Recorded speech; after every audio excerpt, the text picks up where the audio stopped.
কিন্তু ভুলবশত সেই মেসেজটি চলে গেল এক বিধবা মহিলার কাছে। সেই বিধবা মহিলার স্বামী মাত্রই গতকাল মারা গিয়েছেন। যাই হোক, মহিলা মেসেজটি খুললেন, পড়লেন এবং সাথে সাথে অজ্ঞান হয়ে মাটিতে পড়ে গেলেন। কি লেখা ছিল সেই মেসেজে, যে কারণে মহিলাটি অজ্ঞান হয়ে গেল? মেসেজে লেখা ছিল যে, আমার প্রিয় বউ, আমি ঠিকঠাক মতোই পৌঁছেছি। আমি জানি তুমি আমার কাছ থেকে মেসেজ আশা করনি। এখানেও আজকাল মোবাইল ফোন এসে পড়েছে। আমি আসার সাথে সাথে তারা আমাকে একটি মোবাইল ফোন গিফট করেছে। সেই মোবাইল থেকেই আমি তোমাকে মেসেজ পাঠালাম।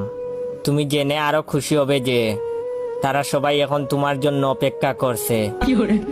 আশা করা যায় কাল পরশুর মধ্যেই তুমিও চলে আসবে। আশা করি তোমার যাত্রাও হবে আমার মতো সুখের। তোমার অপেক্ষায় রইলাম। ইতি তোমার প্রিয় স্বামী। এই এই সোনামণি, বসো। জান তুই টেকে এখন নতুন নতুন Subscribe with notifications on.